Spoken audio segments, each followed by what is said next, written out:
Chapter 3. Do not be afraid. I was awakened early by the sound of heavy breathing. It was faint, but rapid, almost like a dog panting heavily. It sounded far away, maybe out in the backyard. But before I could make sense of it, it just stopped. I knew it was early because it was practically dark still. Just a hint of early morning light was all there was. I rolled over and pulled the blankets up. I was not ready to get out of bed yet. A minute later, the breathing started again. From dead silence back to rapid breathing. Very strange. I tried to ignore it and fall back asleep, but it was keeping me awake now. Partially because of the noise and partially because I was trying to figure out what the heck it was. After a few moments, I slowly rolled off the blankets and made my way to my feet. I walked quietly through the house. It was silent and still, now with just enough light that I could see my way to the back side of the house, facing the yard. The panting sound was getting louder as I walked, telling me that it was coming from outside.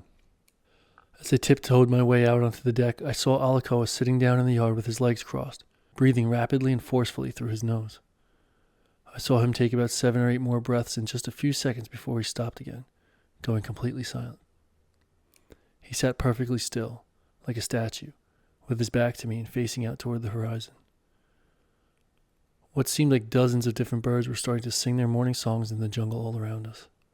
I figured I would head back to my room, not wanting to disturb him, but before I could turn and walk away, I heard him call to me in a calm but clear voice.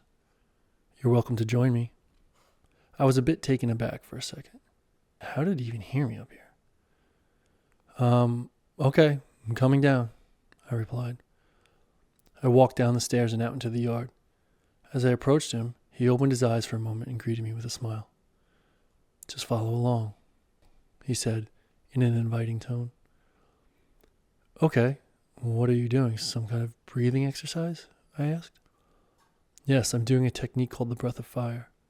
It will help generate and circulate energy throughout the body," he explained. He gave me some quick instructions and told me we would do 1 minute of fast breathing and then hold all the air out, sitting perfectly still before taking our next inhale. At first, I felt silly. It took me a few breaths to get in sync with him, and I was very self-conscious of doing it wrong. But as we let the air out and held still, all that chatter in my mind slowed down. Sitting there with my eyes closed, I could hear the birds around me engulfing me in sound. A warm wave went over my whole body, and I felt remarkably calm. A few moments later, I was beginning to feel the urge to breathe again. Luckily, right as the sensation was becoming too strong to fight off, Alakoa started back up with the rapid breaths, and I followed along. We repeated this 3 more times, and each time I felt both an energizing charge and peaceful calmness growing stronger inside me. It was a slightly bizarre feeling, honestly. Feeling such a rush of energy, but also maintaining such a steady groundedness. On the last round, I started feeling tingly through my hands and the tips of my fingers, and instead of total darkness, I noticed waves of beautiful colors starting to flood behind my eyelids. The last breath hold felt like I was drifting off into some kind of dream state, when all of a sudden Alakoa whispered, "Okay, 1 more breath back in. And let's rise to our feet." He stood up and looked off into the distance toward the sun. The sun has now breached the horizon. It's time for my daily sun gaze. Sun gaze? Okay, what do I do? It's simple. Stand tall with your feet directly underneath you and look toward the sun. I will keep my eyes open, but since you are new to this, keep yours lightly shut. "Okay," I answered as I turned and mimicked his position. "Now what?" "That's it. Now you just receive." "Receive? Receive what?" I asked, scrunching my face puzzledly. "Everything you need," he started. "Your eyes are direct receptors of information, and the sun supplies the most potent and important information in the universe." "Information?" I replied. "Yes. Our sun provides intelligence and information to every living creature on Earth. It interacts with everything it touches, activating instructions to the cells of every living being." He began. "When we allow the sun to penetrate our eyes and skin, we are able to receive both the physical energy it provides and unlock the universal wisdom needed by all." I stood there with my eyes lightly closed. I could still see the golden orange glow coming through a bit. It felt nice, but when I stopped for a moment to think about what we must look like, 2 men standing in the yard staring at the sun, I once again felt silly. If my friends back home saw me now, I'd never hear the end of it. I then asked, how do I know if it's working? Right now, you just trust, he answered. You trust that you are just like every other living being on Earth, and that all you need to know is always being provided.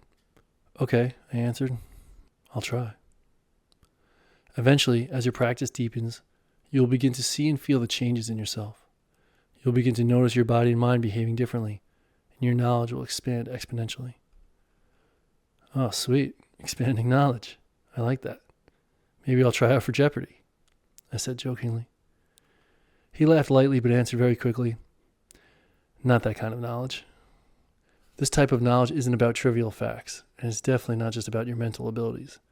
This is an all-encompassing knowledge that guides us physically, mentally, emotionally, and spiritually. This is all intuitive. It's all inside. It's all code. We both stood quietly for a few moments, the deep orange glow of the sun transforming to more of a golden yellow as it came closer into view. I didn't doubt what Alakoa had to say about this sun activation stuff, but I was still skeptical. I mean, we were literally doing nothing, just standing still. This was supposed to be helping me transform? A moment later, as if he was reading my mind, Alakoa continued his explanation in a soft voice while we continued to stare off into the morning glow. Garret, I want you to picture in your mind a jaguar. Okay, I answered. Imagine the jaguar running across the jungle floor, leaping and bounding at top speed. A several 100-pound creature, yet moving with unimaginable grace. Muscles rippling from every inch of her body. Effortless precision with every step. Do you see it? Mm-hmm. Let me ask you then, how did the jaguar develop to this level? He asked rhetorically. Unparalleled strength and agility, and she's never been in the gym or had any type of training, he began. She knows precisely when it's time to move, when it's time to hunt, when it's time to mate, without ever being taught or taking any sort of classes. She knows exactly where to go and how to get there, without needing any help navigating the journey. She knows exactly who is friend, who is foe, and who is food, without a moment of confusion. She knows her extreme range of abilities, and also her precise limitations, although there are almost none. He allowed for a moment of silence as we both stood and imagined this. I could see the vision crystal clear, with my eyes still closed and the warm sun upon my face. Have you ever thought about this, Garret? Thought about a jaguar? Not too much, actually.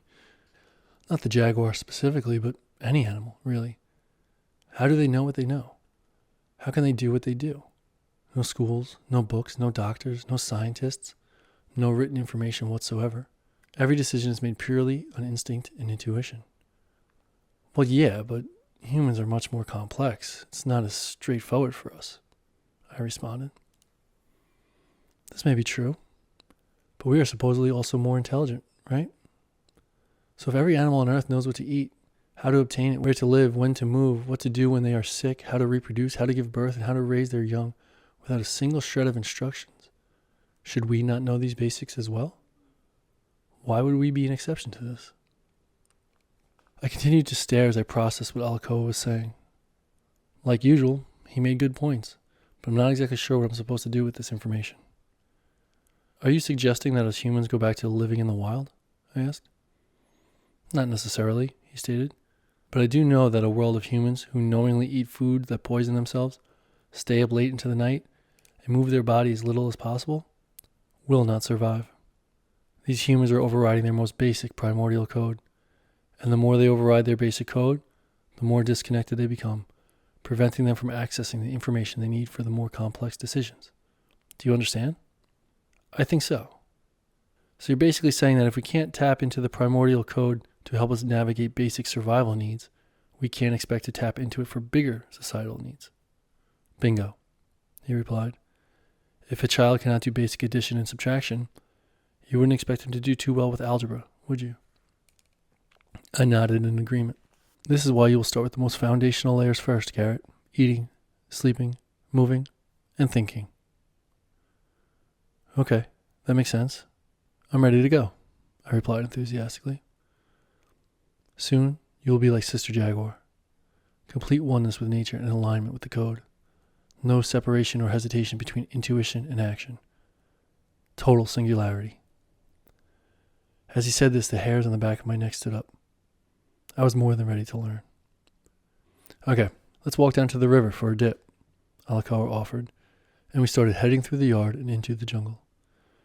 After just a short walk, we came upon a beautiful river with a gentle current and a few small natural pools perfect for a plunge. The water was super cold, taking my breath away as I submerged, but Alakoa coached me through some more breathing and I was able to calm down and remain in for several minutes. As we walked back to the house, I felt electric. There was this buzz of energy taking over my body, and I had a bounce in my step that felt unusually good. I don't think I've ever felt this good this early in the morning, or at any time of day, really. Let's get dressed and we'll hike over to Heyokah to break fast, Alakoa instructed. It's a few miles through the mountains, a beautiful path. Sounds great, I said. I'll be right down.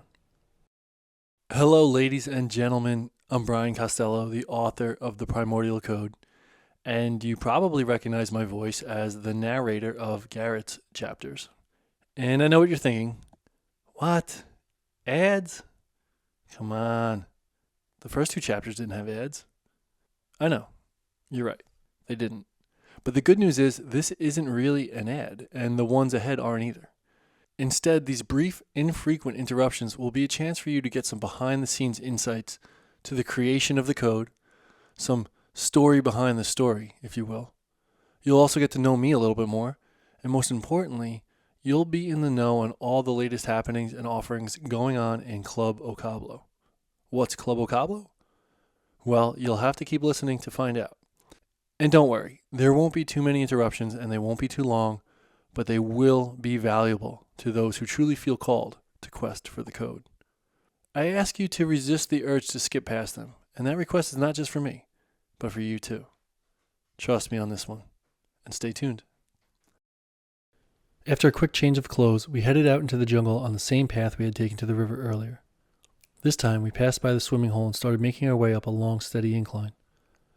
The path was small, so we walked in single file. In many places, we had to use our hands to hop up large rocks. The nature around us was absolutely gorgeous, and I still felt a strong energy buzzing from the morning routine. We just walked in silence for the first 10 minutes or so before Alakoa said, "We'll spend a few hours here with Heyo, and then later this afternoon, we have to head in to meet with Chief Ingonyama." "Who's that?" "He's the chief of the Human Advancement Council. He's the mastermind behind this whole project. He just returned from a solo retreat up on Mount Amaru, and he asked me to come in today to talk," he explained. "So he's like your boss?" Kind of, I guess." "Are you nervous?" "No," he stated with a smile. "I look forward to our meetings.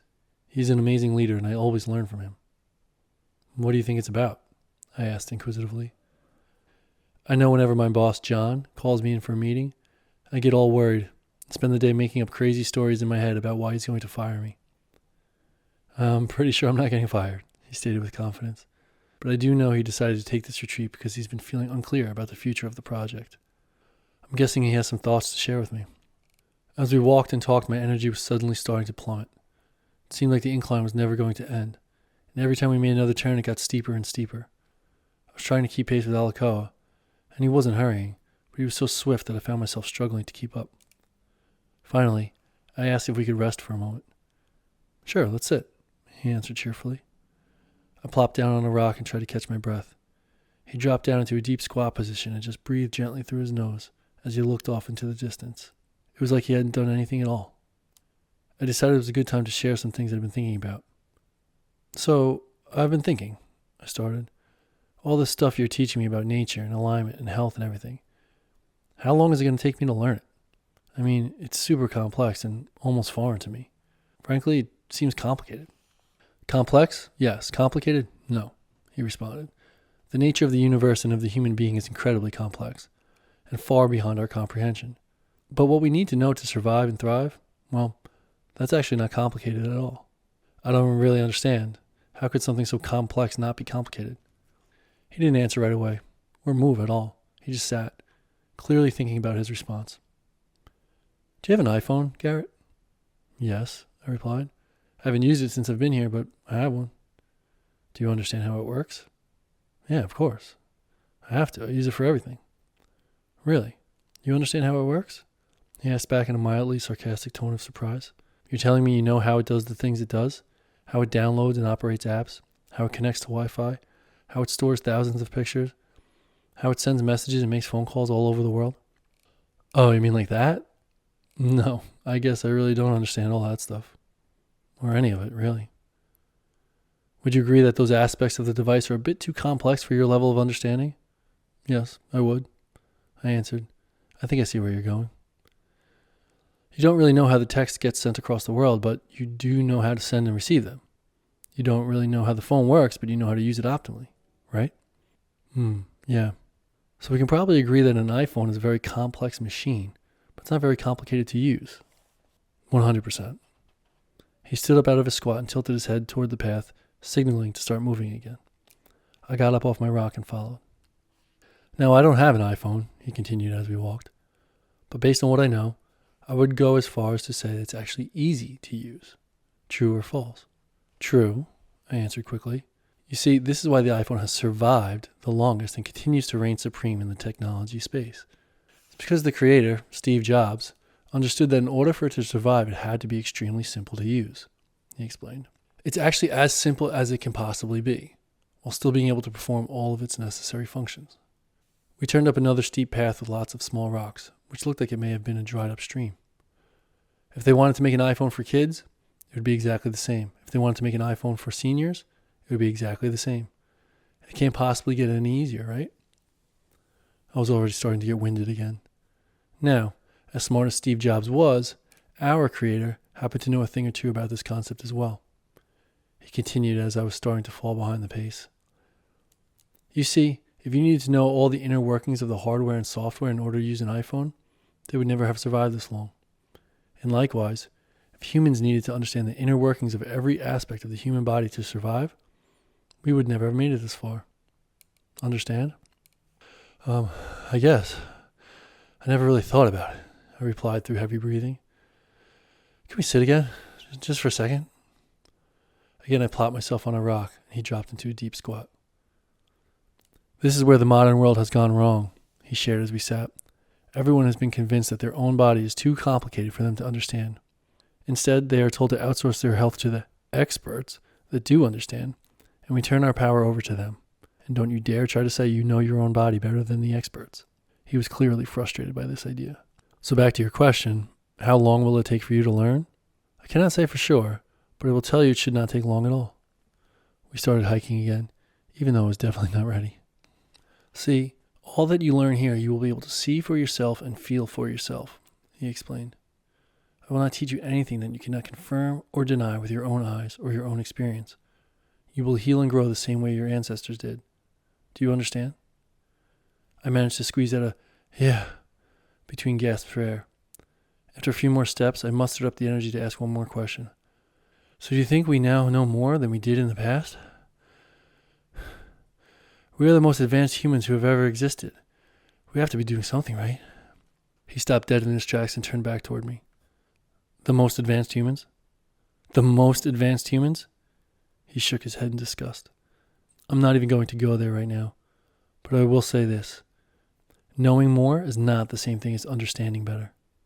We may know more than our ancestors, but we certainly do not understand better. Knowing more is not the same thing as understanding better, I mumbled to myself. I was too exhausted to take out my notebook, but I tried to commit that to memory. And the main reason is very simple, Alakoa continued. It's because our current advancements are based on science that ignores spirit. And any science that ignores spirit is fundamentally incomplete.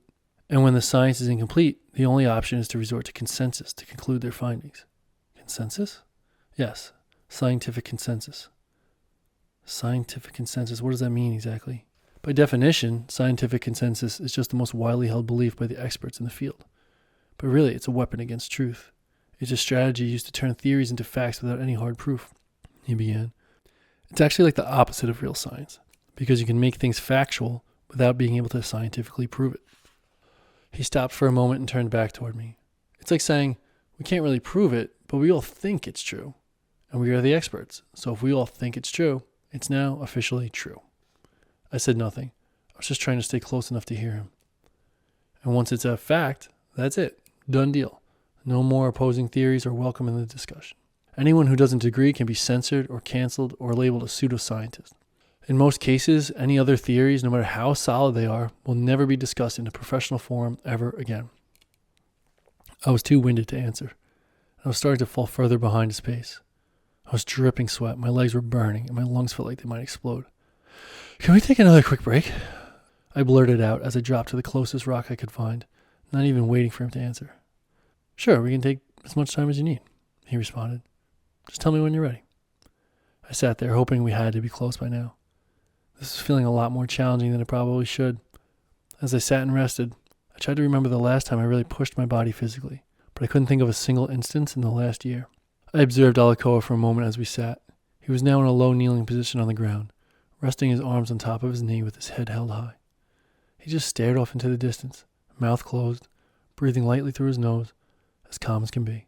It almost looked like he could drift into sleep or deep meditation, yet his body was upright and stable. I was beginning to feel embarrassed about my physical condition. I could imagine what he must think about me. "I'm so sorry, I'm just really out of shape, I guess," I said. "This is a more challenging path than I expected." "What is there to be sorry about? I'm enjoying the walk very much." "Yeah, but it's taking way longer than it should. Heyokah is probably wondering where we are." "He's not concerned, I assure you." "Should you maybe text him or something and let him know we're running late?" "Well, A, I'm not carrying a cell phone, and B, we're not late. He said to come by to break fast. It's still plenty early for that." "All right, well, just give me another minute and I'll be ready." "Don't worry, we'll get there soon." "I'm not the slightest bit worried," he replied with a gentle smile. "You Westerners crack me up sometimes. It's like you always think the place you are going is more important than the place you are in." He shrugged his shoulders up to his ears and turned his palms up. "To us, the destination is no more important than the journey. When we get there, we will be there. Right now, we are here. It's not better or worse. It's just where we are in this moment." "Okay, I got you," I responded. "Repeat after me, Garret. I have no place to be but here." "I have no place to be but here," I repeated. No. Try that again. "I have no place to be but here," he said again, this time a bit slower, calmer, and more emphatic. "I have no place to be but here," I repeated boldly. "Ah, that's more like it," he said with a laugh as he slapped me on the shoulder and shook me around a little. "You're getting it." I laughed as I made my way to my feet and turned toward the trail. "Okay, let's go," I said cheerfully, feeling a bit re-energized.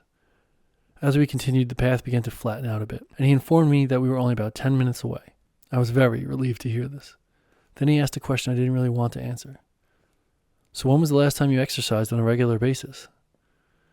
"On a regular basis? Yikes. It's been a while," I responded sheepishly. "I guess back when I was working on Fatelist." "That's going to have to change," he replied. "Physical health is crucial in your quest to understand the code." "It is?" I asked. "How so? I thought the code was all about wisdom and emotions and love and stuff." "It is," he said, "and our body is the vessel in which your spirit resides. In order to receive the code, we must be in full alignment with nature, and that includes our movement patterns and our positions." As he said this, it sort of clicked for me. His body was always in a strong position, and moved so fluidly it almost looked strange. I've never seen him slump or slouch or looked fatigued at all. "This is the physical plane, remember. In this realm, nature's laws are physical laws," he explained. "Any misalignment in the body is going to result in blockages, tensions, and pains. This keeps the body feeling unsafe and afraid, and dysregulates the nervous system. In this state, the body cannot receive and interpret the code accurately, and therefore cannot take proper action." "Well, I guess that means I'm starting from a bad place. I have aches and pains all over." "I know." "You do? How?" "I've been watching you walk," he replied quickly. "Our gait cycle tells the story of our physical health." "What did you notice?" I followed up. And without a moment of hesitation, he quickly rattled off an insanely detailed response. "Well, your weight is unevenly distributed among your two columns, and your right column takes an unnecessary amount of load because it fails to transfer the pressure properly to your left side. And the pressure that the left side does get is not received properly as your left foot points outward and strikes the floor in a collapsed position. This creates a disharmony between your shin bone and femur bone as they actually rotate in different directions, causing shear on the knee and ultimately result in an abrupt impact and shortened loading phase on the left column, redistributing the pressure back to the right side prematurely. I was speechless. He noticed all of that just by watching me walk? How is that possible? This is why your hip and shoulder hurt, and why you get headaches too. What the hell? I never mentioned my headaches. Seriously? I asked. Wow. So what do I do to fix it? You stick with me, he answered confidently without breaking stride. My jaw was still hanging open from his comments when I saw him pointing ahead to an opening. It looked like a small farm on a clearing at the top of the mountain. We had finally arrived.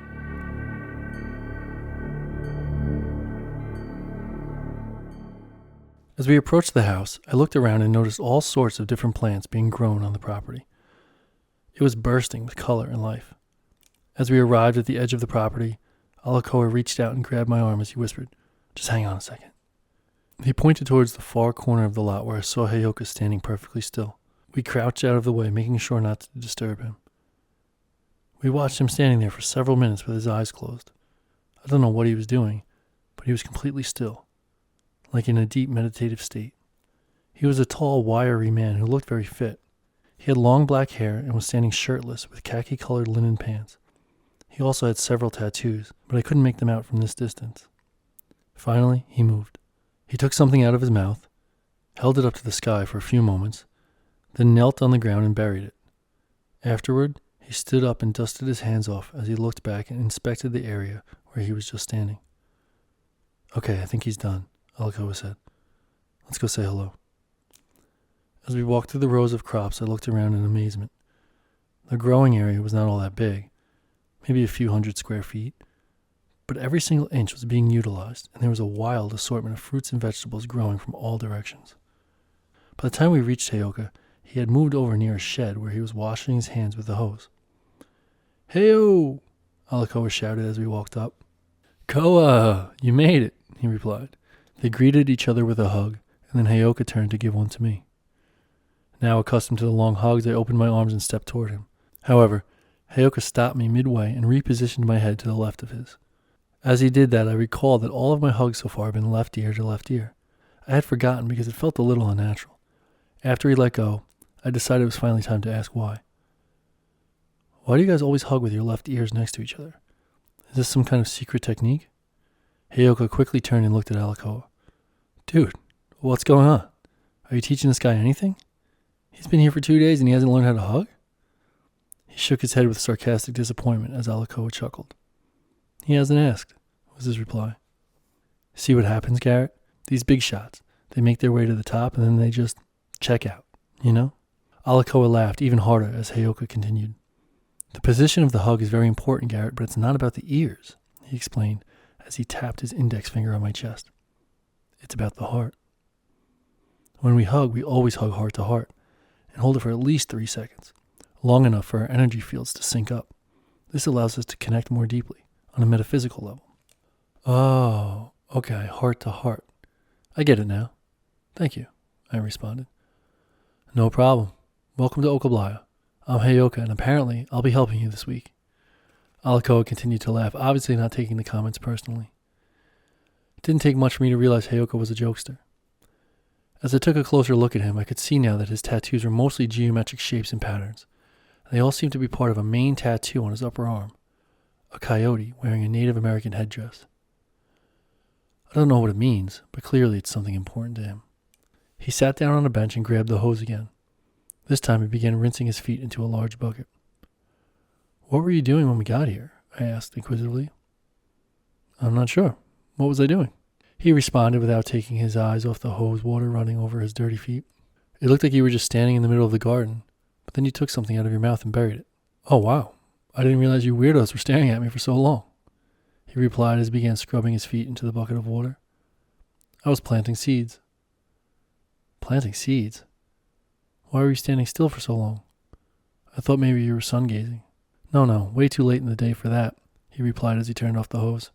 "I was preparing the seeds to be planted. I have a very specific way of doing this." "What do you do?" I asked. "First, I offer a prayer to each seed and ask it to help me grow and heal. Then I hold the seed underneath my tongue for 9 minutes, allowing it to soak in my saliva, receiving all the information it needs to know about me." I couldn't tell if he was serious. He was obviously a bit of a clown, but he didn't seem to be joking. "But come on, he has to be messing with me," right? I looked at him suspiciously. Are you messing with me? I asked with a light giggle. No, he replied.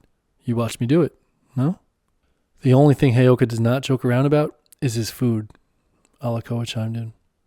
I want the seed to interact with my body and my spirit so it knows exactly what to provide. It now knows precisely what I need so it can reach down into the earth and pull all of the specific nutrients and energy that I require to heal at this time, he explained. Then I take it out of my mouth and hold it up to the stars above, asking them to provide the wisdom for the seed to grow into the plant I need. You do that for every seed you plant? Most definitely, he answered. This is key. This might have been the most bizarre thing I'd ever heard, but when I looked around, the garden was overflowing with life. You could feel the energy of the plants all around, and the vibrant colors were rich and beautiful. Maybe there was something to it. He picked up the bucket and walked over to a group of tomato plants. Grand rising, my loves, he said as he approached them. I hope you all had a wonderful evening. I shot a quick look of confusion at Alakoa. Grand rising is another way of saying good morning, he explained. But that's not why I was confused. I couldn't believe he was talking to his plants this way. He knelt down and gently caressed each tomato.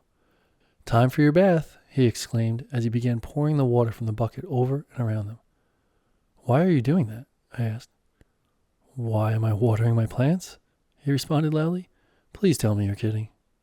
No, I know why you're watering your plants, but why are you using that dirty water you just washed your feet with? We eliminate the majority of our toxins through our feet, Garret, he explained. Okay, and wouldn't that be a great reason not to dump it on your food? Incorrect, he replied without stopping. The toxins provide very valuable data to the plants, helping them know in real time the internal chemistry of my body. They can decipher the information and make sure they give me exactly what I need. I was dumbfounded. I had never heard anything like this, and I still wasn't completely sure he wasn't teasing me. Here, this one is ready, he said as he picked a bright red tomato and handed it to me. The dirty feet water kind of grossed me out, but I took a bite anyway. Wow. It was bursting with flavor.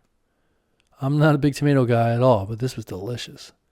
I immediately took another bite without even thinking. It was like my body was screaming for more. Pretty good, am I right? He asked. So good. Wow, I replied. So saliva seeds and feet water are the secret to great tomatoes. Who would have thought? Yep, he replied. And urine, of course. Ugh! I yelled as I spit out what was in my mouth. You pee on these? Are you serious? Of course, he responded casually as he continued to caress the tomatoes. Every rising as soon as I wake. I was grossed out thinking I was just eating a pea-covered tomato. Alakoa just kept laughing. He seemed to find Heyokah's antics quite funny. Then he explained, he only urinates on the soil, not on the actual tomato. You're good. That made me feel a little better, I guess, but my appetite was already lost. I gave the tomato to Alakoa, who had no issue biting right in. Okay, gentlemen, shall we head in and break fast together? Heyokah asked as he slowly turned his attention away from the tomatoes. Yeah, let's do it, Alakoa replied, and we all began walking up toward the house.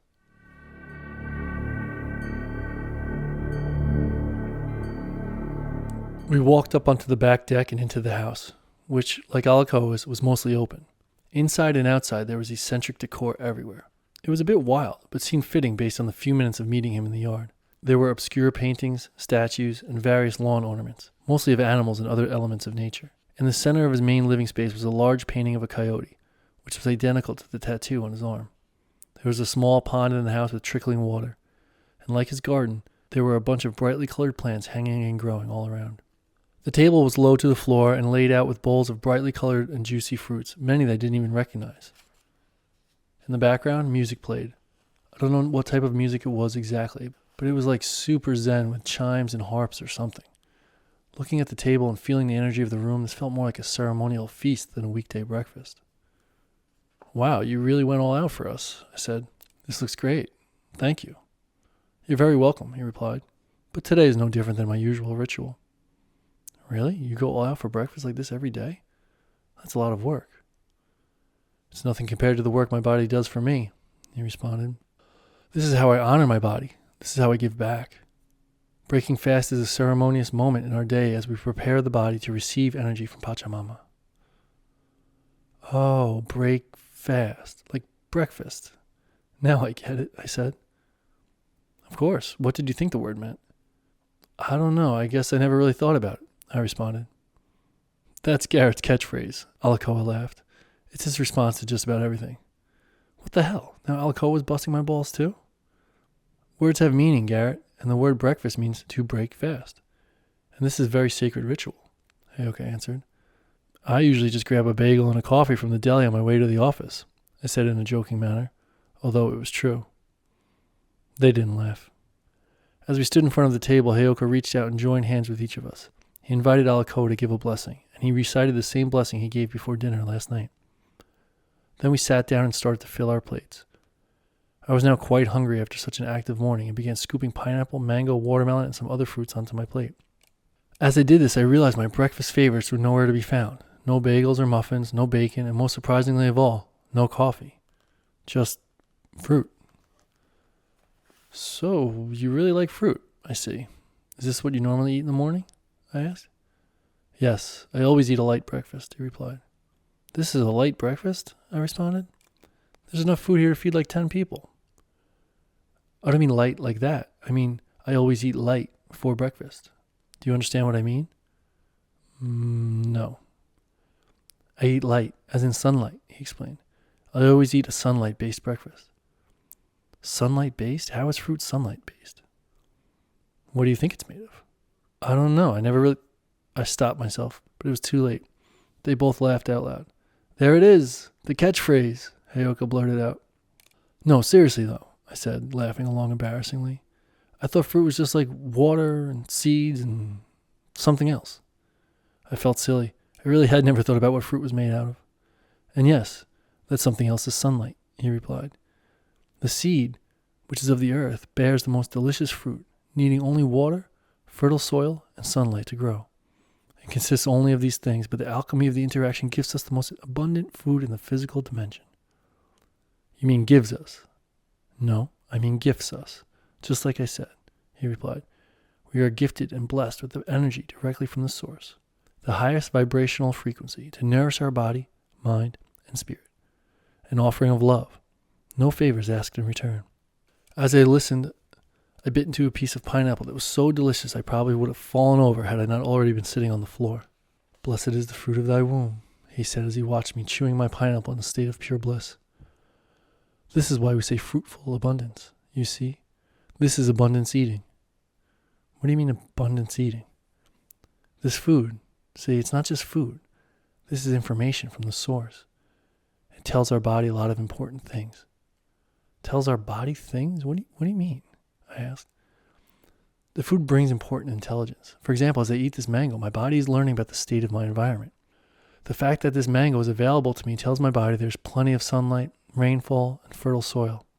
So much so that the fruit trees can grow to full strength, and not only reach full strength, but have excess energy to give away, for free, in the form of delicious little mangoes. I just listened. I couldn't tell if this was the most brilliant thing I've ever heard, or if this guy was a complete nut. This means I'm safe. It means I'm provided for. It means I can rest and relax. There is enough for all. Abundance. He spread his arms wide and rotated his body left and right, emphasizing the abundance of food on the table. Then he leaned forward and looked me in the eyes. For our body, each bite is like a soft whisper from our mother. Do not be afraid. Wow. I wonder what my body hears when I eat that bagel and coffee in the morning, I said jokingly. I'll tell you exactly what it says, Heyokah responded. It says, what the fuck is going on out there? This is the best fuel that's available? This is all there is? This is bad. This is really bad.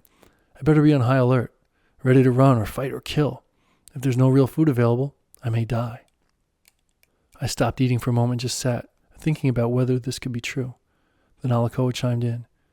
And this is the state that most of the world lives in, a state of total stress, a foundation of fear, he explained. Every decision we make, as individuals and as a collective, is being made from this place. Down at the very root, we feel scarcity. We are afraid. There's not enough for everyone. It's every man for themselves. Kill or be killed, Heyokah added. All of this from eating bagels? I asked, politely implying I wasn't fully buying it. It's not just bagels, Heyokah responded. It's all the foods that carry this lower vibration. Any food that does not consciously want to be eaten. Hold on. You're telling me this pineapple wants to be eaten? How do you know that to be? Of course. It's as clear as can be, Heyokah replied.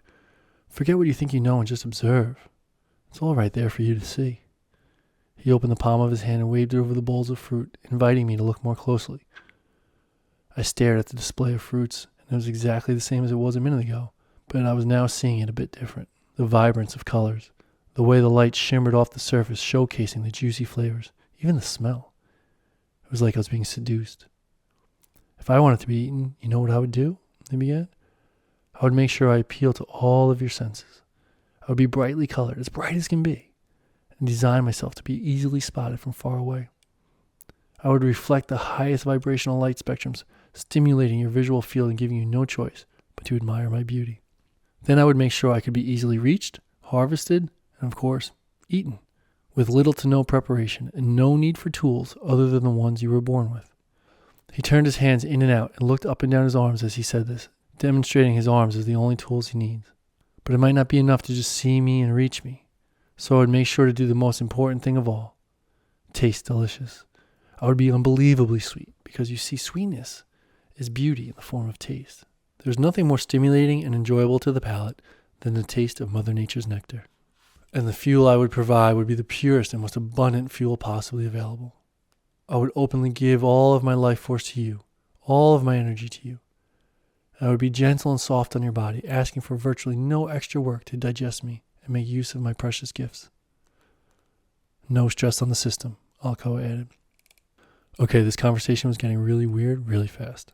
And to top it off, I would be sure even the texture and the sound of the juicy crunch feel satisfying, ensuring a completely sensual experience. Ecstasy. He continued. If I wanted to be eaten, it would feel like making love. Okay, hang on. This makes sense, but making love? Come on. I mean, it's good, but it's not that good. Let's get real. Oh, no? He asked. When was the last time you made love? What? Me? I responded in a nervous panic. Well, wait. No, that's not what I meant. I mean, well, I got divorced recently. And you know, the online dating thing is kind of weird. And I haven't really been putting myself out there. I didn't say have sex, Garret. I said make love. And there are lots of different ways to make love. Then Alakoa chimed in. And based on the face you were making while you were eating that pineapple, I think you were just making love a minute ago. They both burst out into laughter as I continued to grow more uncomfortable with the direction of the conversation. It's love because it's harmony, Garret.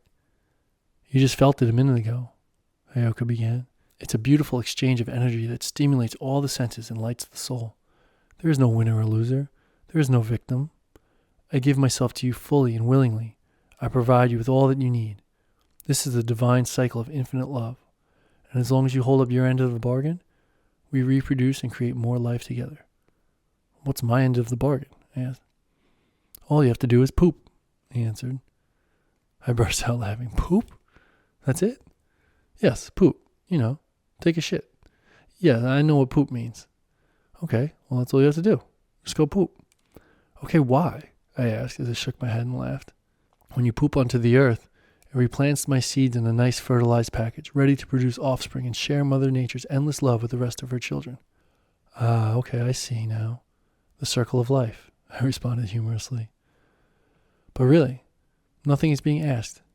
This happens naturally anyway, Alakoa added. In fact, the fruit will even help you poop better too. The three of us laughed out loud. Honestly, I was laughing more at the absurdity of all this than anything else. This is a lot to digest, I joked as I looked up at them and laughed even more. Get it? They just kept eating. Yeah, but anyway, I've never really connected food to love, but it kind of makes sense, I guess. Sure you have, Alakoa jumped in. It's the first connection you ever made to food. I turned towards him with a puzzled look. Think about it, Garret. The moment you entered this world, you were scared and confused, right? And then when you latched onto your mother's breast, it all went away. You weren't eating because you were hungry. You were eating because you were scared. That first connection of feeding is directly linked with safety and security. You see? I just slowly nodded, completely blown away by this idea. Then Alakoa added something that really made something click for me. He said, your first meal was an energetic transition from a state of absolute fear to a state of absolute love. Do not be afraid, Heyokah repeated again. Whenever we eat, we are chasing that feeling again. Unfortunately, Most people search for it in the wrong foods, and they eat and eat and eat. But because they are not being nourished by the source, the emptiness only grows bigger, Alakoa continued. When you were latched to the breast, Garret, Heyokah joined back in, do you think your mother was sacrificing anything for you? Or do you think she gave her milk willingly? Willingly, of course, I answered. Exactly, he said. No winner, no loser, just harmony. A divine exchange of the energy of love. He took a big bite of the cantaloupe and chewed it slowly, breathing gently through his nose. The word nourishment indicates both parties are being nourished. It is not one person being nourished and the other is doing the nourishing. Both sides are giving and receiving equally.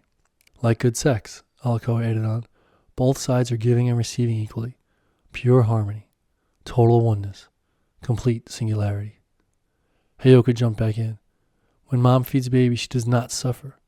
She benefits just as much as the baby does. She is mother. It is in her being to give endlessly, to share her infinite unconditional love. This is the code she carries. Aho, Alakoa stated, and we all went back to eating quietly for a few moments. I continued to pick at the fruit, trying some of each. I had never experienced such an assortment of flavors, and suddenly I felt a much deeper appreciation for each piece. I probably ate 5 times as much fruit in this sitting than at any other time in my life. I savored every bite, and I felt energized and satisfied, but not stuffed. I'd like to learn more about this, I shared out loud. How do I learn more? They both responded in perfect unison. You already know it. Oh, right. The code, I responded. But surely there's something I can do to accelerate the learning process.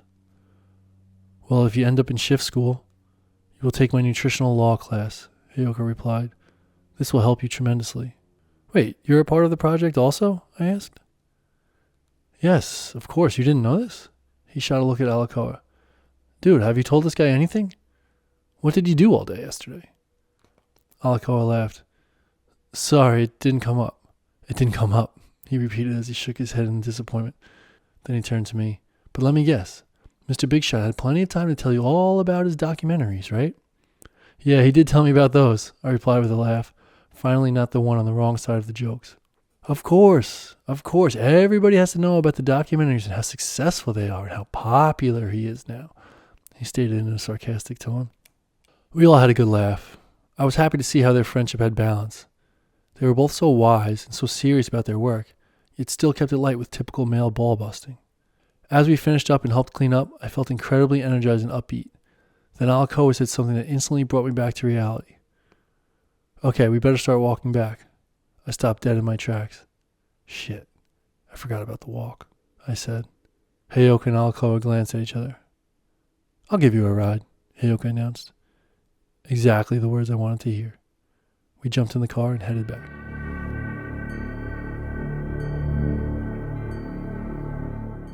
When we returned to Alakoa's house, he suggested it was a good time to take a siesta. After the morning activities, I had no arguments. I dozed on a little daybed near the edge of the house on the deck while he swayed gently in the hammock.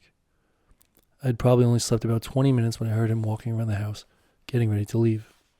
Okay, let's roll. We have our meeting with Chief Ingonyama this afternoon. All right. What time is the meeting again? This afternoon. No specific time? I asked. Isn't this guy like the head of the council or something? Yes, he's the chief. And you can just show up at any random time? I'm not just showing up. He invited me. And it's not a random time. It's the afternoon, like he requested.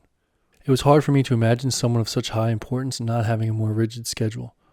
But I got up and started getting ready. We got in the car and headed down the winding mountain road. We were going in a different direction than we had come in yesterday, but it was the same mountain landscape with amazing scenery and beautiful views over the cliffs. As we drove, I asked more about the meeting. Even though Alakoa didn't seem nervous, I felt like this meeting was kind of a big deal. There must be something important to discuss. So, how often do you meet with the chief? I asked. One-on-one? Not too often. A few times a year, probably. So this is kind of a big deal then, no? Yeah, I guess so. Like I said, he just returned from a solo trip in the mountains. So I'm sure he had some revelations he'd like to share with me. You're not worried at all? I asked again. He could be upset with you, couldn't he? I mean, sure, I guess he could. But even if he were upset with me for some reason, I have no reason to be afraid. He's a leader and a mentor. He is someone I admire and look up to, not someone I fear. I felt like this was an opportunity for me to poke Alakoa a little, maybe see him squirm for once. Well, if you had to guess, what do you think he wants to discuss? I'm pretty sure it's about the future of the project. With the state of the world changing so fast, we are at a critical point. We have to decide soon if we will ramp up the project even further, keep it like it is, or terminate it altogether. Wow, sounds intense. If he wants to terminate the project, what happens to you? You would probably lose your job, right? I mean, I guess this role would no longer exist, so yeah, technically. That doesn't worry you, even just a little? I asked, hoping to see him crack finally. Worry? No, he replied boldly. Worrying is a low vibrational frequency and way too draining on the system. There is no value or benefit in worrying, so I choose not to.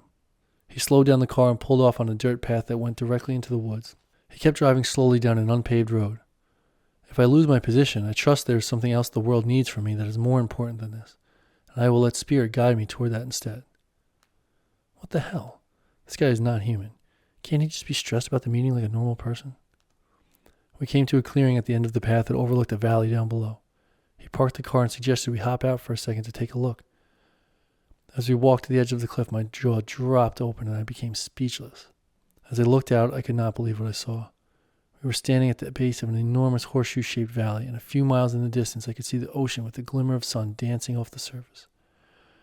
On the mountainsides were all sorts of eccentric buildings and structures, some out in the open and some tucked into the hills and the forest.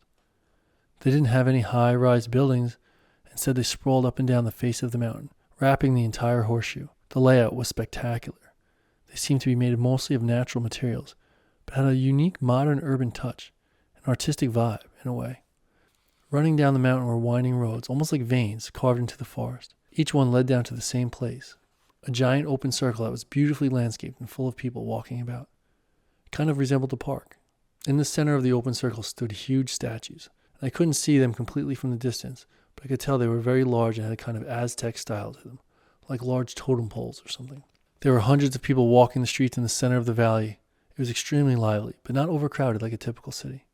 It was like I was staring at an AI rendering or something, like someone prompted ChatGPT to create an image of a thriving futuristic city on a beach in paradise.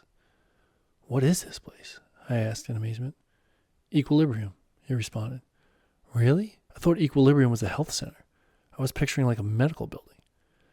Health center is the simplest way to explain it to someone who has never been here, but it really encompasses so much more. It's more like our capital city. I continued to look down into the valley. It was like a blend of ancient ruins and modern urban. It reminded me almost of Machu Picchu or something, with little hints of New York City. I couldn't tell if I was looking at something from the ancient past or from the distant future, but it was nothing like I've ever seen in present-day America. It was kind of bizarre, but beautiful. We got back in the car and started driving down the mountain, making our way toward the center. So all of these buildings are part of Equilibrium? I asked. This whole area is considered Equilibrium, yes.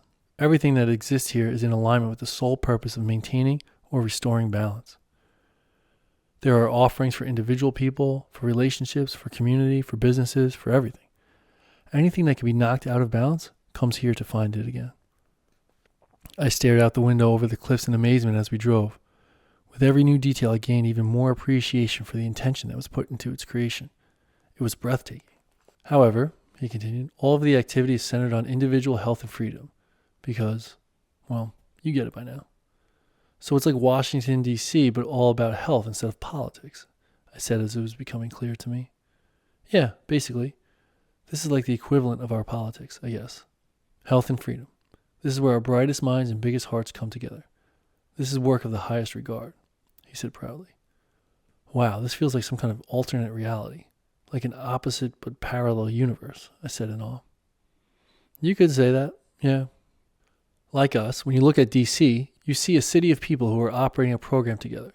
They might not even realize, but they're all essentially playing the same game, right? I'm not sure I follow. Just look. Most of the buildings and operations in Washington, D.C. are in some way, shape, or form aligned with a common goal. Even the ones who seem like they are on opposite teams are still on the same root mission. And what's that? Well, it can be said in different ways, but ultimately it comes down to a single focus. How do we make or take the most possible money without getting sued or arrested? Ha! I laughed. This is the ultimate goal for anyone who participates in this game, you see? He asked rhetorically. Because in this game, having a lot of money is the key to happiness. Why? Because it comes with power, status, and material goods. And if you aren't being sued or arrested, then by the standards of this game, you are a good person. Remember the whole legality, morality discussion from yesterday? Yeah, of course. It's true, he replied, making sure I was taking this seriously. And they are in control of the laws and the enforcement of them, which very conveniently makes it difficult to be sued or arrested. Okay, wait, but are you talking about the government or the corporations? I asked. They're the same thing in this game. Oh, gotcha. So in the end, if I have a lot of money and I'm doing it legally, I automatically qualify as superior. Being superior to others is how you win this game. You follow? Mm-hmm. And the strangest thing about it, the players on the inside are all basically already winning based on the rules of this game, yet they just want to beat each other more than anything. It's like the defeat of their fellow man is the most coveted goal. And what about the people on the outside? I asked. Can they win? No, he responded quickly. They can't win because they aren't actually playing. He turned towards me as he drove. They are the pawns. Damn. That's all I could say. This is a competitive game, Garret. This is a game that is introduced early on and reinforced heavily throughout life. It's dog eat dog. Wait, that's empirical code, right? I blurted out. Yes, exactly, Garret. He answered excitedly. Exactly. It's a program that runs deep, starting from birth and further embedded in public schools. It expresses itself in these urban environments more than anywhere else, because full expression of this code can only operate in extreme levels of disconnection. So what's the opposite then? What's the program running here in equilibrium? Well, it can also be said in different ways, but again, it boils down to a common goal. It's more like, how do we create the most harmonious balance between ourselves, each other, and nature without infringing on anyone's freedoms? He explained. Huh, I replied. What was it again? Harmonious balance between... How do we create the most harmonious balance between ourselves, each other, and nature without infringing on anyone's freedoms? He repeated slowly and clearly. So basically, how can we all maintain a state of health, happiness, and harmony without forcing people to do things they don't want to do? I nodded along as I listened. And every decision that's made benefits the people outside the boundaries of the city equally to the people, quotes, on the inside. Understand? Otherwise, this is not balance, not oneness. Yeah, right. Here, there's no winning if your brothers and sisters are losing. Okablaya as a whole is a collaborative energy field, not a competitive one. So how did you start playing this game, though? How did everyone agree to these rules? I asked, trying to figure out how we could recreate this in the States. This is the infinite game, Garret. These are the default settings of human beings. This is Primordial Code. We came up to an opening on the side of the road to park. We got out and began walking down a windy road incline that was carved through the forest. I guess this was one of those vein-like paths I could see from the mountaintop. As we got to the end of the path, there was a large stone archway signifying the entrance to the health center that I now realize is actually a small city. As we walked up to it, Alakoa stopped right beneath it and knelt. Before we enter, it's important to bring ourselves into coherence. We must take a moment to align our heart and mind and prepare ourselves to be at our best during the time inside. Oh, okay. What do I do? Just kneel for a moment? Maybe a moment, maybe longer. Take the time to hollow out, release what should not enter these walls, and commit to moving through this archway as the absolute best version of yourself. That explanation honestly made me a little nervous about what to expect once we got inside. But I knelt down and took a few deep breaths. On each exhale, I tried to release my tension and worry and remain calm. I remembered what he said about my heart and my mind, so I imagined the blood pumping from my heart right into my head and helping me stay focused on being my best. It was my best attempt at heart and mind coherence. I guess it couldn't hurt. I don't know if it was just in my mind or what, but when I stood up, I felt a little different. A little taller and lighter on my feet. The nerves were gone, and suddenly I felt excited to walk through the archway and experience what equilibrium had to offer. You ready? Alakoa asked. I took one more deep breath, shaking out any last nerves. I am. Hey, I'm back, and I wanted to share a little story behind the story. So here's what happened.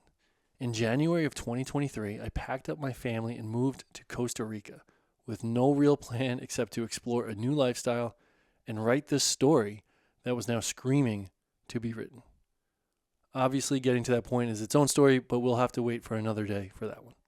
I opened my laptop on January 16th, 2023, and began writing with the goal of completing just 2 chapters. I figured I would release those 2 chapters, get some feedback, hopefully rally some excitement, and then if it seemed like I had something, I would go complete the story. And that's basically what I did. That October, so 10 months later, I released chapter 1 and 2 for free on audio and blasted it out to my very small list of friends, family, and followers who I thought might be interested. Honestly, the test pool was very small, but the feedback was mostly positive, enough to confirm I should continue. And looking back, I knew I was going to complete the story no matter what, but the outside confirmation just helped justify all the time and effort I was putting in, and that I was going to need to continue to put in. So I took a break and started writing again in January of 2024, and it was tough. Eventually, I got going, but along with balancing 2 other work-related focuses and raising kids, progress was slow. Then there were a number of life changes that happened pretty quickly. Finding out we were expecting our 3rd child, a lease that was about to end on our Costa Rican rental home, and a work situation down there that was becoming clear wasn't going to be the long-term solution I had hoped. So we decided it was time to return home to Long Island in July of 2024. Problem was, I had only completed 2 more chapters. So that's 4 in total. Yikes. So that's over a year and a half and only 4 chapters done. At that pace, I was a long way away from the 14-chapter finish line. I was in a tricky place. I now had to find a way to reestablish ourselves back on Long Island after deciding to leave it all behind about 2 years earlier. I had absolutely no income and no opportunities lined up. Not to mention, the Costa Rican adventure wiped us out. So I had to make that priority 1, right? Well, here's the thing. I really believe in this story. And despite what seemed obvious, the voice inside would not let me stop writing. It knew that if I paused writing to figure out these other things first, the story was dead. So I came up with this agreement to myself. Commit to the writing 100% until it's done. Publish it, then immediately shift back to the other needs. At least then, it will be done. It'll be out there, and things can start happening. So that's what I did, and I sprinted, writing the next 10 chapters in less than 6 months. I found the flow, but the pressure was intense. The demand of the 3D world was overwhelming at times, and the truth is, I had to bend on my deal a little bit towards the end. First, with a job packing trucks at FedEx. I'd wake up at 3:30 in the morning, and from 4 a.m. to 7 a.m. every day, I loaded trucks off an assembly line of packages so I could get home by breakfast and still get 5 to 6 hours of quality writing in each day. Then as the Christmas season approached, I left FedEx and started driving for Amazon. Along my route, I would jot notes in the truck between stops as the story continued to flow in my mind. On my lunch break, I would find a coffee shop, open the laptop, and write as quickly as possible. Then again at night after my shifts, and all day on my very limited days off. It was a lot, but I got it done. And during the process, I wrestled with a lot of emotions. Part of me felt embarrassed and ashamed. My background as a successful entrepreneur made these low-pay wage jobs feel kind of demoralizing. Plus, a few months earlier, I was working in a director role for one of the biggest eco-village projects in the world. A decision-making role for a $50 million development that was attracting people from all over the world. Now, I'm packing trucks in a warehouse at 4 a.m. and running boxes up to people's porches for 10 hours a day just to make ends meet. But the other part of me, the bigger part of me, the real me, in some weird way actually felt a sense of pride, an undying commitment to a cause that felt bigger than myself. It was proof to myself and to the universe of what I was willing to do for this mission. I was honoring what I knew to be right and true, despite what it may have looked like on the outside. Sure, it came with a lot of stress and plenty of judgment, and I'd be lying if I pretended I wasn't wrestling with these decisions on a daily basis. But in the end, I stayed true to myself and the task placed upon me by my Creator, and I got it done. And I could not be more happy to be sharing it with you. I'll share some more stories like this along the way, but right now I don't want to take up any more time. So let's get back to the show. As I entered equilibrium, I found it quite easy to maintain the calm and grounded feeling I created at the archway. I was expecting a more typical new city experience, where everyone and everything around you is moving at double speed, and any tourist or newcomer gets chewed up and spit out. In fact, the first thing I noticed was everyone moving at a very calm and relaxed pace. It even felt like Alakoa was walking a bit slower than we had been earlier. We should probably move a little faster, no? How far away is the meeting? I asked, still clearly more anxious about the meeting than him. The meeting is just around the corner over there, he answered. I'm being intentional and not moving any faster than we need to. He smiled and waved to a friend walking by. When you enter these gates, it is your responsibility to manage your energy, he explained. Racing around frantically is very disruptive to the energetic frequency. Okay, but this is a city. Doesn't everyone have places to go and people to see? I asked. It looks like everyone is out for an afternoon stroll. Sure, there's plenty to do, but there's no need to rush. Remember what we talked about earlier? There's no place to be but here, I replied. Right. I looked around at various people strolling and talking to each other, or sitting on the grass in the park-like areas. No one seemed to be in any hurry, especially considering most people were here for, quote, work. Plus, he continued, if I happen to be late for an appointment or I have a lot on my plate today, that's nobody's fault but mine. I have to be cautious not to project my scarcity onto others. Scarcity? I asked. Scarcity of what? Time, he answered right away. Time is our most precious resource. It's why we use the term spend time or pay attention, right? Time and attention are a currency, like money, but more valuable because you can't make more. I just listened as I walked alongside him. So, like money and virtually everything else, it's about a mindset of scarcity or abundance. So the fact that I feel like we're running late means I'm in a scarcity mindset, I asked. Time is a relationship, Garret, and we each have our own individual relationship with it. Some believe there's never enough time. This is scarcity. Others believe they have all the time they need for the things that are important. This is abundance, he explained. When you see people racing around from place to place with no time to stop and connect with the world around them, this is a telltale sign of a scarcity relationship with time. I'm starting to see a theme with this scarcity and abundance stuff, I answered. Great, your awareness is expanding, he answered. It was very odd. The area was quite lively and energetic, but without the hustle and bustle. There were circles of people sitting in the park appearing to have some kind of outdoor meeting, and no cars either, which made it unusually quiet. Just a few people strumming guitars and playing other instruments in the park. Speaking of time, he stated, that over there is the Heyokah sundial. He pointed down the road a bit to the very center of the city. There was a large circular structure in the center of a platform raised about 8 to 10 feet off the ground. This was the first structure built here in Heyokah nearly 500 years ago. And it's still accurate? I asked. Of course, he replied. Our ancestors were astrological geniuses. Their knowledge of the heavens would astound you. They could precisely calculate the passing of time, with the sun cycle indicating each hour of the day, the moon cycle each day of the month, and the annual cycle by the movement of the stars. A divine timepiece that has never been, and will never be, wrong. Oh wow, I replied. I remember learning about sundials in school. I was always shocked how they were able to do this so precisely with such limited technology. Different technology, he responded. Not limited, different. As we moved past the road and the sundial was out of view, he added one final thought. The most important thing about the sundial, though, is that it reminds us to adopt the pace of nature. And when we observe nature, we see that nature never hurries, that it always completes its tasks. It constantly moves forward, as steady as the sun, but it's never in a rush.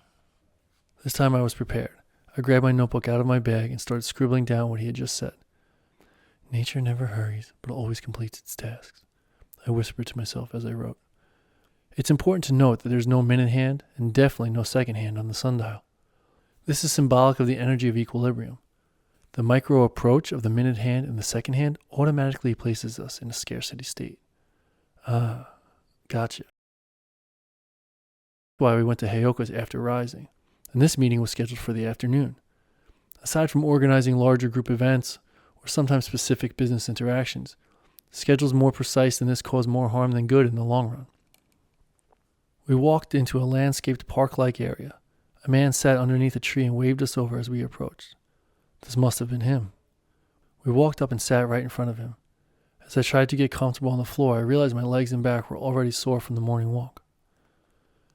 As I settled onto the ground, I looked up at him again, and now that I was up close, I recognized him. He was on the video interview calls way back at the beginning of the process. He was clearly a purebred Okablo. He had a resemblance to a Native American chief with a long braided ponytail that was a blend of black and silver. His skin was tan and weathered, and his wrinkles stood out as a symbol of wisdom more than a sign of aging. I'd say he was at least 70, but he looked strong and healthy, and sat tall and proud on the ground with his back against the tree. He had an Aztec print shawl draped over his shoulder, with a long beaded necklace that hung down to his belly and a drum resting at his bare feet. When I heard there was a meeting with the head of the council, I was expecting a closed-door meeting at the top of a tall building with a man in a suit. But now that I was here, I realized I should have known better by this point. "Welcome back, Chief." Alakoa started. "This is Garret." He bowed his head to me in a welcoming manner. "Of course, I remember Garret." I bowed back. "As you know, Alakoa, I've recently returned from the top of Mount Amaru. I had been feeling some conflict inside my heart, some uncertainty. I knew the mountains would uncover the answers I needed." Alakoa sounded. "On this trip, I communed with the elements and offered myself to be held by our mother, Pachamama." He began. "I set the intention to open my blind spots and receive the required information about Project Delphinius. As you know, in this moment, we have decisions to make." "I know," Alakoa responded. "I'm recognizing that we are beginning to have the same discussion over and over. Do we expand the project? Do we just maintain the project? Or do we terminate the project completely?" Alakoa nodded. "And with each of these options, there are endless possibilities of outcomes, both positive and negative. So we talk and talk and talk. But in this moment, I've been shown that this is not the most important focus." "It's not?" Alakoa asked. "No, it is not."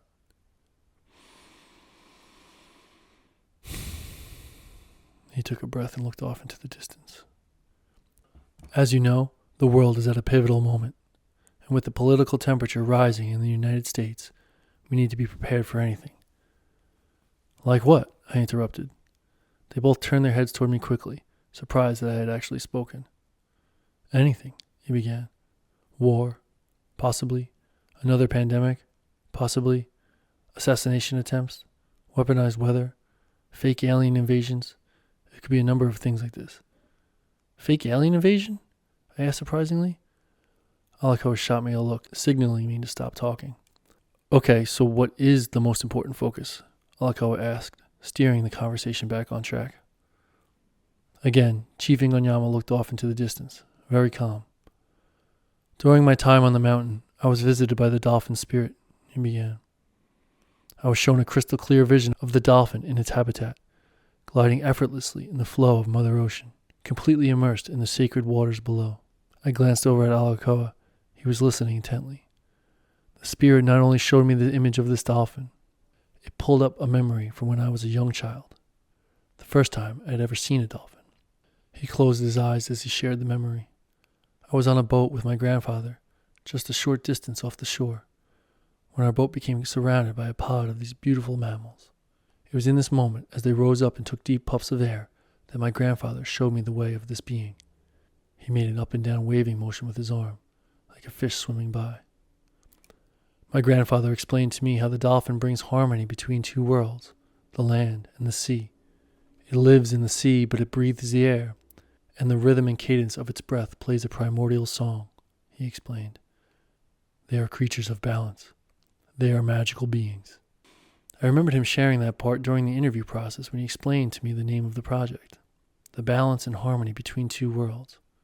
I was a bit confused, though, because I assumed Alakoa must have known this already. Then, as if he was reading my mind, he continued. "This story, Alakoa, you've heard it before," the chief said. "Of course," he answered, "many times." "But in this vision," the chief continued, "I was granted access to the moment once again, and I was reminded of something else that my grandfather had told me that day, something I had never once thought about since, something that only remained in the depths of my subconscious." "And what was that?" Alakoa asked. He said to me, "Son, for each dolphin you see rise to the surface to take a breath, There are a dozen more below the surface. You cannot see them, but they are there.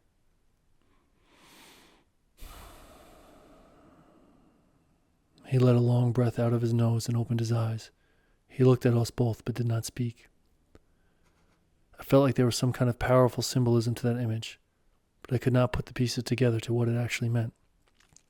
Thank you for sharing this, Alakoa said, but can you please explain what it means? As you know, we now have over 1,000 Delphins currently integrated into the Empire frequency, carrying the code and committed to the mission. However, only a fraction of them are able to be seen. Only a select few are visible to the public eye, and even they cannot fully reveal that they are Delphins. Okay, Alakoa responded, but we know there are many, many more below the surface, equally as powerful and equally as important in this mission, Chief continued. It is time that we call on them to rise to the surface together. Rise to the surface together? What would that mean exactly? Alakoa asked. A demonstration of power, he replied boldly. Power? Alakoa asked, clearly surprised by this. With all due respect, sir, you know that if it comes down to force, we lose. You've said it yourself many times. We cannot win a battle of force. You are correct, he answered. That's why I said power, not force. He stared off into the distance, thinking deeply about his words. It's time we rise to the surface as one. A showcase of unity, Chief stated emphatically. We demonstrate the immeasurable power of a unified group acting together in alignment with the highest light. Okay, hang on. So you're suggesting we unveil? Alakoa answered. You know the response we can expect from the people, right? Not unveil Okablaya directly, Alakoa. Unveil the primordial code that allows us to exist in this way. He stared deeply into Alakoa's eyes for several seconds. Do you understand the difference? I think so, he responded. So reveal the code without unveiling the Okablo lineage. But how do we do that? We do it their way. We play their game. Meaning, Alakoa asked. Media. That's not what I was expecting to hear. From what I could tell, neither did Alakoa. He sat motionless, his eyes darting back and forth, his mind trying to process. A piece of media content that will strategically expose the world to the knowledge we live by, Chief elaborated. So you mean like a viral video or something? I'm not sure I follow. Viral, yes. But this will be no ordinary video. This will be a systematic revelation of the deepest source code, the primary truth that binds us all together and allows us to live in this way. Okay, Alakoa started. So basically what you're saying is that we create a piece of content that teaches key pieces of code, and then all the Delphins share this content to their channels at the same time, showing how deep we run and how strong we really are? Is that right? Yes, exactly, he responded. And more importantly, how quickly the code can spread. Within hours of the release, it will be seen by millions, and I imagine millions more every day after that. A carefully orchestrated launch would change the world overnight. Alakoa took a moment before responding. This is big, and it seems risky. I have a lot of questions. I am aware, so let's start with the most important ones. Okay, well, first off, how are they all going to get this piece of content? We will distribute to them securely through our communication networks. And what, everyone will just start sharing it? We will instruct them exactly when and how to share it. There will be a precise protocol to ensure the safety and well-being of our Delphins and the Okablo people, he explained. Okay, and who's going to make this video? Oh, that's an easy one, he said with a smile as he opened his eyes. You. Me? Yes, of course. Who else? For the first time ever, I saw Alakoa squirm a little. So this gigantic earth-shifting revelation video is going to somehow come from me? He questioned. I wouldn't even know where to start. Sure you do. You already have started. Alakoa tilted his head and blinked his eyes with a look of puzzlement. Your new documentary, the one you were telling me about last month after the Sweat Lodge, he explained. This is the video. The whole world shall see it. Whoa. Hang on. Alakoa was now beyond squirming. He was clearly uncomfortable with all of this. You said it yourself, remember? Chief continued. You told me the content of this film could single-handedly open the eyes of the entire world in under 2 hours. I believe your exact words were, there would be no coming back. Yes, I know I said that, but I didn't say we should release it to the public. You know this film can't leave Okablaya, he stated firmly. It'll put the safety of every Delphin in jeopardy, and the Okablo lineage. You are acting out of fear, son. It's not fear, it's just the timing. It's not right. The time is now, Chief Ingonyama answered softly. You are ready. Alakoa jumped up to his feet and paced back and forth. My heart was pounding just watching him. I didn't even fully understand, but I knew this was big. We will debut the film to the next shift class, right before graduation. The next class? He blurted out. That's only a few months away. The timeline for this film is another 1.5 years at least. How am I going to do it so quickly? Any resources you need will be provided. There are no budget or manpower restrictions whatsoever. And then what? We're just going to have them watch it and send them home? No integration period, no emotional support, no counseling? He asked as he flung his arms around. No. It's way too dangerous. We never go this deep with the Delphins. They are not ready, and the rest of the world damn sure isn't ready either. Chief gently waved him over to sit back down. He reluctantly followed the instructions and sat back down, but his huffing and puffing showed he was still very worked up. We all sat for a few moments. Alakoa regained his composure as best he could, but his eyes were down toward the ground. At first, I had secretly wanted to see him a little flustered, but now I take it back. Seeing him like this was practically giving me a panic attack. Then Chief Ingonyama spoke the last words of the meeting. Alakoa, you are sharing the Primordial Code, and this film will reveal key pieces of the code at a larger scale than any one person at any one time in the history of mankind has ever done, he explained. Your choices right now could alter the future of humanity. Upon hearing this, there was a drastic shift in Alakoa. He immediately regained eye contact with his mentor. His spine lengthened and his head reached toward the sky as his chest inflated outward. His back arched and he sat back on his heels, his usual resting position. But this time he looked like he was morphing into some kind of superhuman. He looked insanely powerful. They kept their eyes locked and held unbroken contact for what must have been at least 30 seconds, dead silent. Finally, Alakoa made a low, guttural rumbling noise that sounded almost like a growl, instantly making the hair on the back of my neck stand up. Although no words were spoken, it was clear that this intense moment was Alakoa accepting his mission.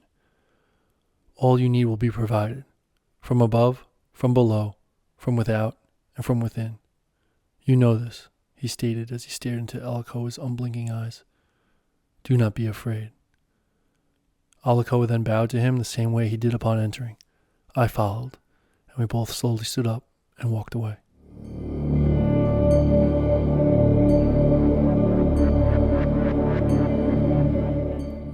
As we walked back through the city, we didn't speak a word, and even Alakoa was having trouble keeping the slow pace.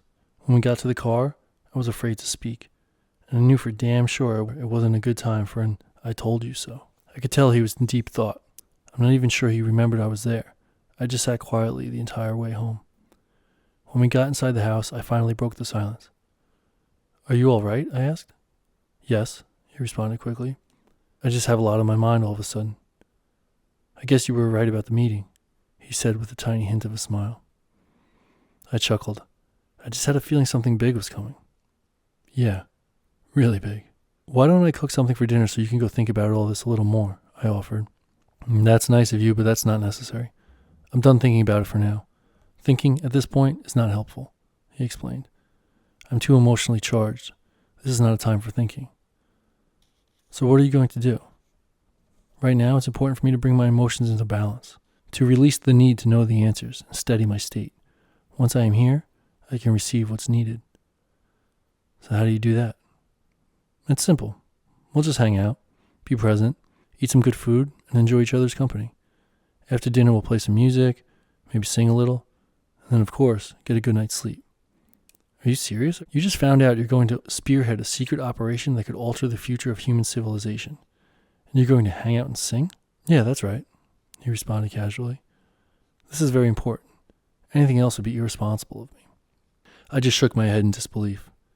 It's like this guy didn't actually know how to worry. Come on, let's get some food going, he said. For the next hour or so, we cooked, chatted about basically everything, and kicked back. During this time, I noticed something interesting. After seeing Alakoa crack a little during the meeting, he now seemed a bit more human. Our conversation flowed a little more smoothly, and I was more secure in my imperfections. It made it easier for us to connect. After dinner, we cleaned up and moved to the living room. He lit some kind of incense and took out his guitar. He strummed lightly while we settled down. I laid back on one of the floor cushions. I was starting to really like this floor culture idea. A moment later, Alakoa set his guitar down and went over to a small altar-looking table he had in the corner of the room with various statues and other items on top. He opened a wooden box and took something out of it. He smelled it and smiled. "Yep, this is what we need right now," he said. I didn't know what it was. "I'd like to offer a prayer," he announced. "You're welcome to join me if you feel called." "A prayer?" I responded. "Okay, sure, what kind of prayer?" "A prayer to Sister Cannabis," he began. "In this moment, I believe she can offer valuable guidance." "Cannabis? You mean marijuana?" I asked. "How do you pray to marijuana?" "It is simple," he answered as he took a rolled joint and held it up to his heart.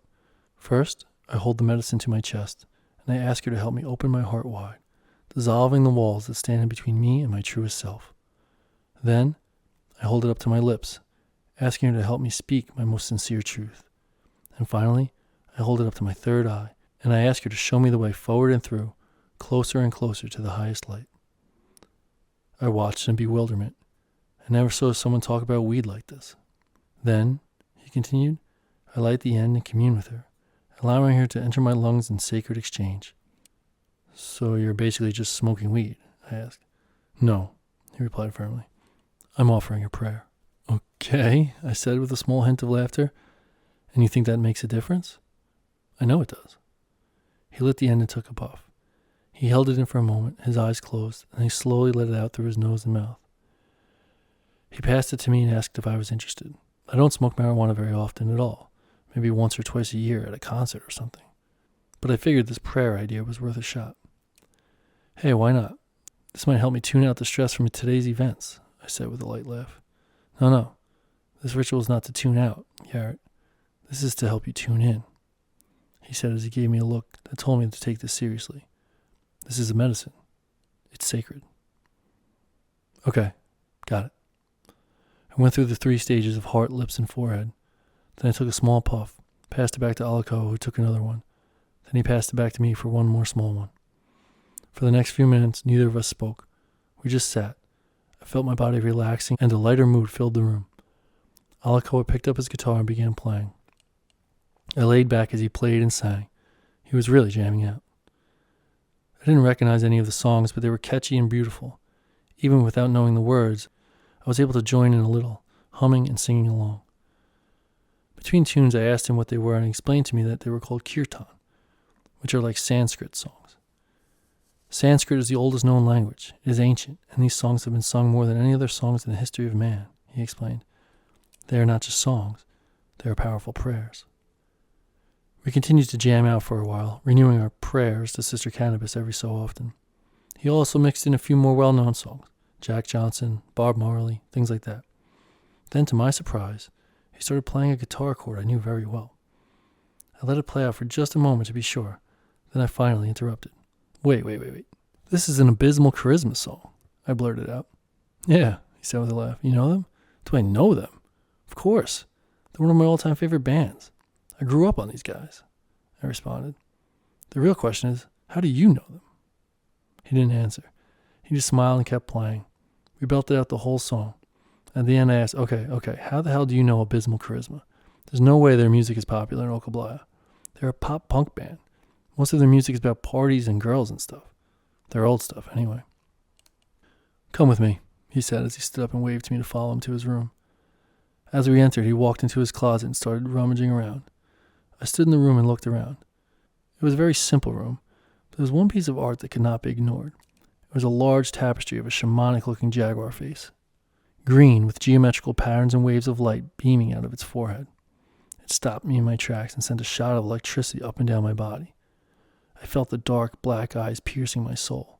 I just stood there, mesmerized by the magnificent creature, until I heard him calling me from the closet. "Here it is. Come look." I walked in, and he was holding a group picture of him in Abysmal Charisma, autographed by every member of the band. I couldn't believe it. "What?" I exclaimed. "No way." Then as I looked closely at the picture, I noticed the background was the exact same jaguar I was just staring at. The picture was taken in this room. Wait, what? They were here? Yep, he replied. What the hell were they doing in Okablaya? The same thing you are. No, I responded in shock. They're dolphins? They are now, he replied. They graduated shift about 2 years ago. That's insane. I can't believe it. I looked at the picture of all of them standing next to each other, arms over each other's shoulders, Alakoa in the middle. They had a very transformative experience here, he explained, much deeper than they anticipated. Damn, is that why they went off grid for a while? I know they canceled their greatest hits tour. They went quiet for a while. They had a lot to process. Once they were fully awakened to the impact potential they had through their music, they knew they needed to go in a new direction. Oh, okay, so that's why their last album is so different, I said. I was really shocked when I first heard it. Honestly, I thought they just got older and went soft. Soft? Why? Because they broadened their scope beyond parties and girls? I mean, kind of, yeah, I answered. It's just that the fans weren't expecting such a massive shift. You know how it goes. No one ever likes to see their favorite band change styles. I get it, he replied. You know, I actually helped write some of the lyrics to one of their most recent songs, he added with a proud smirk. No way. Which lyrics? Tell me if you recognize this. Let these times unite us with our sisters and our brothers, so we remember to love and trust. We have this chance and we may not get another, so before we fade to dust, learn to live in harmony with one another. We must, we must, we must, I whispered with him as he sang the last lines. Oh my God, you wrote those lines? We collaborated, he answered humbly. Wow. My friends are never going to believe this. Of course not, because you're not going to tell them, he answered. This is all very confidential information. Ah, right. Damn, I replied disappointedly. Maybe you can score me some tickets at least?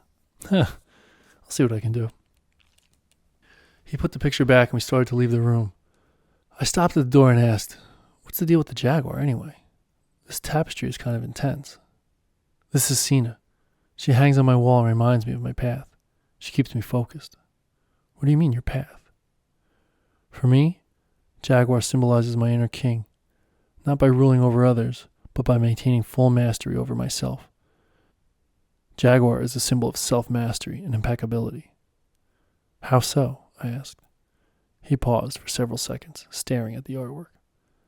Garret, when Jaguar sits on his branch and overlooks his kingdom, he feels completely at ease. He is not disturbed by the hustle and bustle down below. He is not distracted by the things that do not concern him, and he pays no mind to the games being played by the others, he explained. He sees his path clearly. He always knows his next move. He's always locked in. And when he's tired, he rests. When he's hungry, he eats. As he spoke, I continued to stare into the eyes of Sina, feeling almost like I was being hypnotized. He respects the other animals for who they are, but he does not fear them, and he wastes not a single moment proving to the others that he is the king. He continued, for when you are in the presence of a true king, it is known by all. I suddenly understood Alakoa even better, his stoic persona, where even during the extreme stress of today's meeting, he regrouped and held himself like a king. Does this mean you've decided to accept the mission about the documentary? I asked.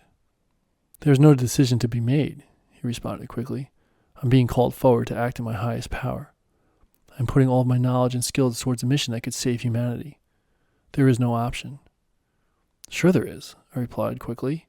You could say no. I mean, look at what you just said. Do you think a king can be forced to do something he doesn't want to do? I'm not being forced, he replied directly. I'm being called upon. As Alakoa spoke, he stared directly into the eyes of Sina. I swear this image had some kind of magic power to it. Remember what I told you this morning, Garret? About Jaguar? Yeah, most of it, I think. Just like Jaguar, when we are aligned with the code, there is no separation between intuition and action. No hesitation, he reminded me. Total singularity. Okay, but this is a huge freaking deal, man. The whole world is going to see this film. You're not even a little worried? No fear at all? I didn't say no fear, Garret, he replied boldly as he took his eyes off the artwork and turned them directly towards me. I said no hesitation.